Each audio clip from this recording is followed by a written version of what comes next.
If you feel like new Pixel phones arrived sooner this year, you are right.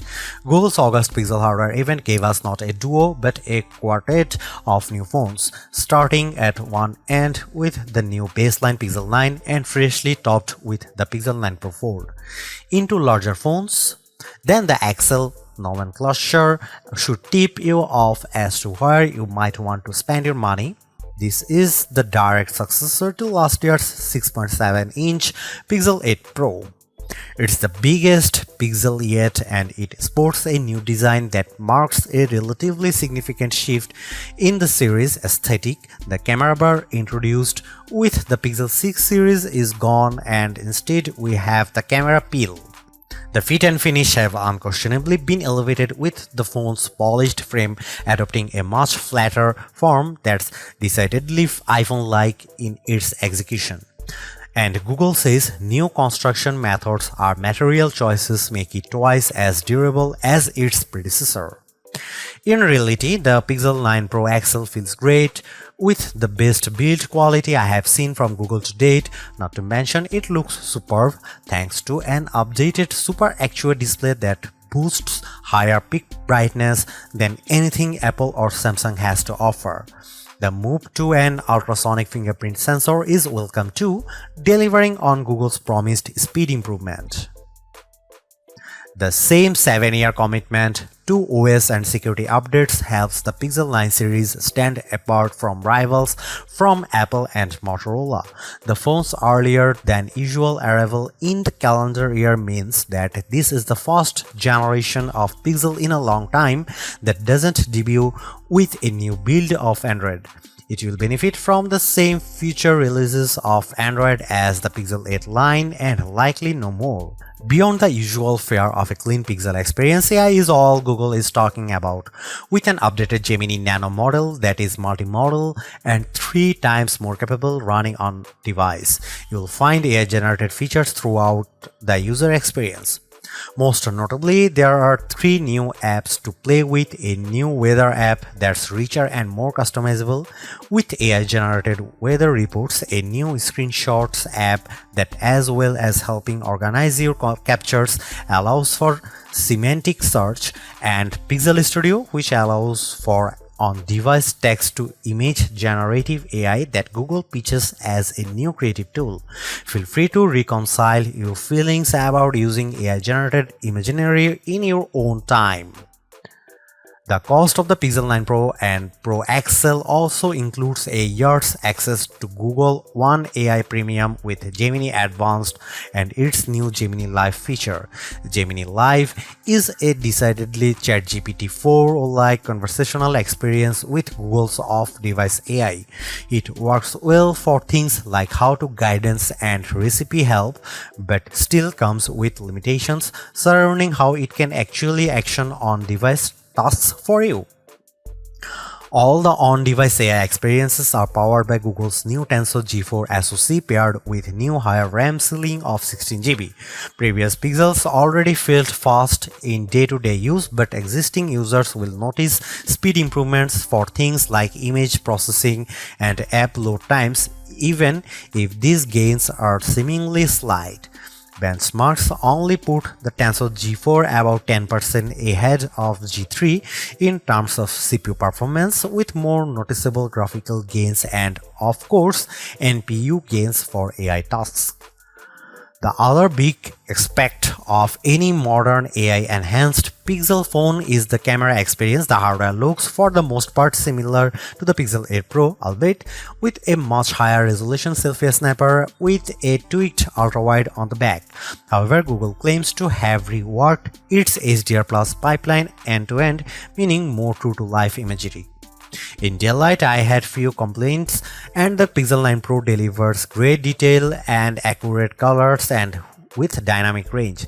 Night sight ensures low light shooting is almost always rescued from unusable to usable, even if it can still be a little heavy-handed in its post-processing. The expansion of that HDR Plus pipeline to panoramas means much better results, especially as night sight is now supported here too, although I do wonder whether this upgrade will simply manifest as a feature drop update for previous Pixel models in the near future. Another Pixel 9 Pro exclusive is Video Boost, which can now scale 4K footage up to 8K and proves particularly useful when zooming up on the phone's 20x limit. There's another side to the imaging experience on recent Pixel's Magic Editor. Beyond moving elements around in a shot of turning a blue sky to golden hour, the new Reimagine button lets you enter text to generate completely new elements in a shot. It's unquestionably fun and creative, but it also throws out any semblance of authenticity to shots you have captured yourself. Unlike the Samsung, there is no AI watermarking going on with edited images either. Although that Tensor G4 chipset doesn't mark a huge leap forward in raw horsepower, it certainly has helped with power efficiency, with the Pixel 9 Pro XL serving up almost 70% more screen on time compared to the Pixel 8 Pro. The jump from 30W to 37W wired fast charging speeds in a small but welcome bump too, although it looks like you'll have to grab Google's 45W charger for the absolute quickest recharge times based on my testing with similar chargers. Perhaps the biggest benefits with the Pixel 9 Pro line offers is that beyond the XL's larger screen and physically bigger battery, there is no compromise across both sizes. If you are happy with the premium, the Pixel 9 Pro XL is the most unapologetic, bombastic Pixel experience you can have right now outside of foldable land. Even if the jump from the Pixel 8 Pro isn't as significant as I would have liked, and it feels like this is more a means for Google to cultivate new Gemini Advanced subscribers, I can't help but appreciate the Pixel 9 Pro XL for being greater than the sum of its parts. It may only be just enough of an upgrade, but it is enough. While Google announced 4 phones at its August 2024 event, the standard Pixel 9 and Pixel 9 Pro XL are the two that hit the market first on August 2020.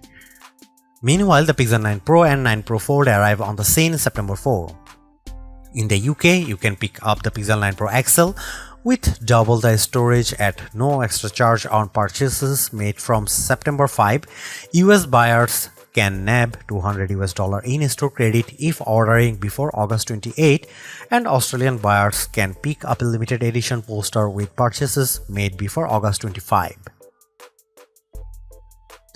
The addition of the new smaller Pro model this year helps Google justify its decision to render the Pixel 9 Pro XL the most expensive candy bar Pixel to date. It starts at $1,099. It's practically like for like when compared to equivalent storage option of the iPhone 15 Pro Max, truly putting an end to the notion that the Pixels are the affordable flagship option.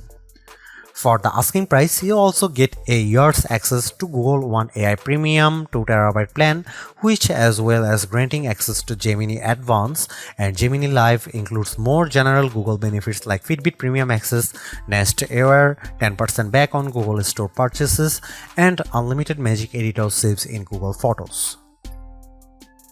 A pixel in iPhone font, that's the shorthand I keep coming back to the newer Pixel 9 series design language. The size and feel of the XL's new squared aluminum frame immediately reminds me of Apple's current iPhone 15 Plus and iPhone 15 Pro Max in the hand. Does that polished metal attract fingerprints?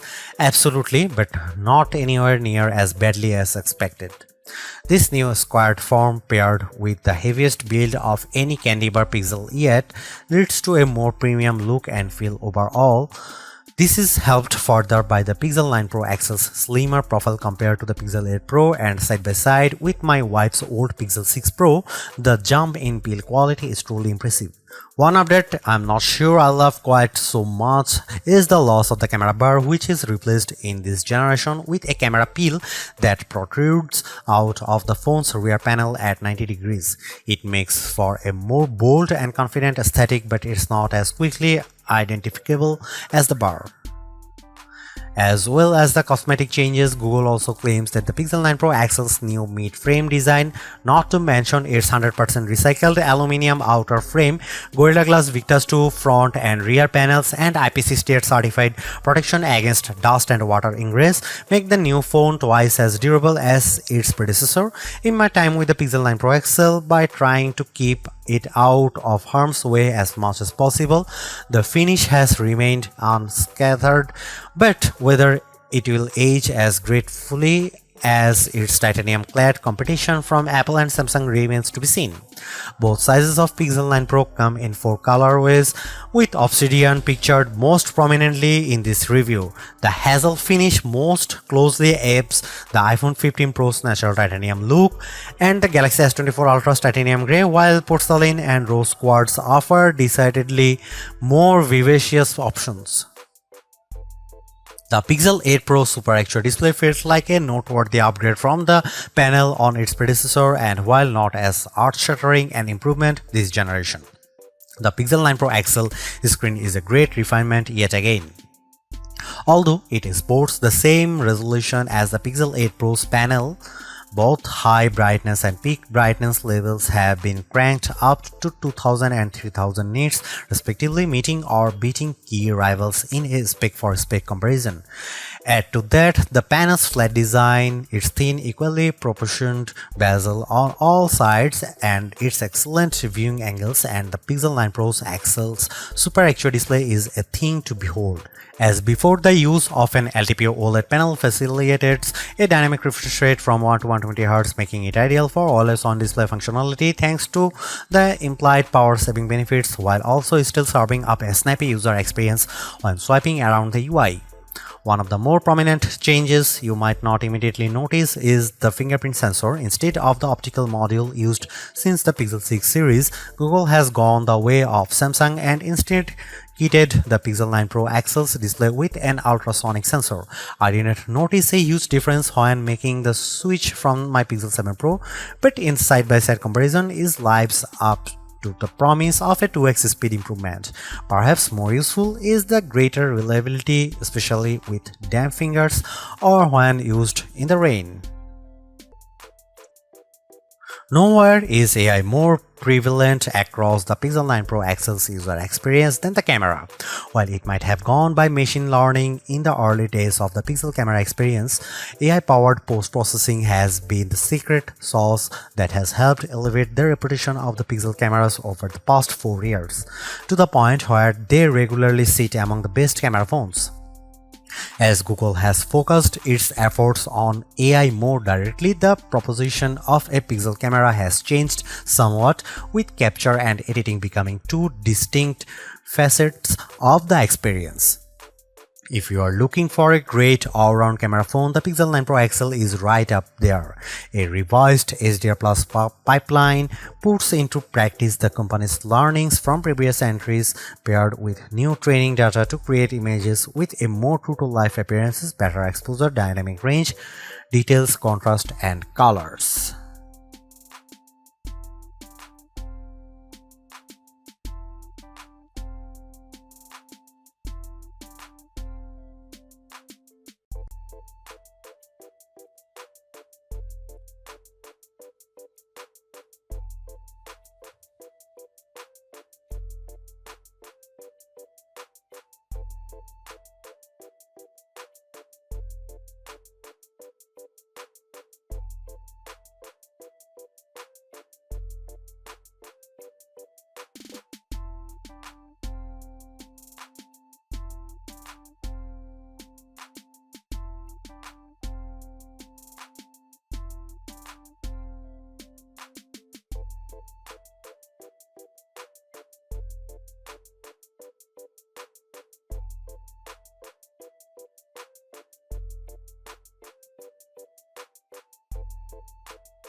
Should you buy the Google Pixel 9 Pro XL?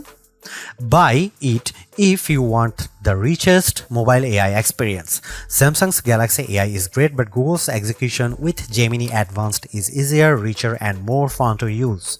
Buy it if you want an excellent camera phone. The Pixel 9 Pro XL's camera system is a small but appreciated upgraded on its predecessors, highlighted by a new bag of AI-supported tricks you can't get outside of the Pixel family.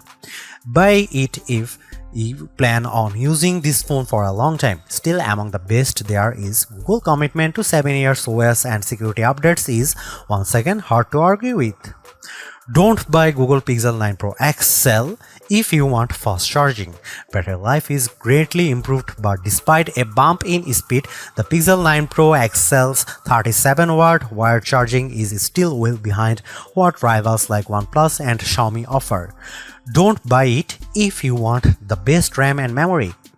While Samsung forges ahead, Google seems reluctant to move to the latest, fastest, and most power-efficient RAM and storage in its phones, which stings when they cost about the same. Don't buy it if you want to play a lot of games. Google's mobile silicon isn't built for gaming, and while the Tensor G4 handles intense games as well, you will get a much better experience with a recent iPhone or any flagship rival running the latest Snapdragon chipset.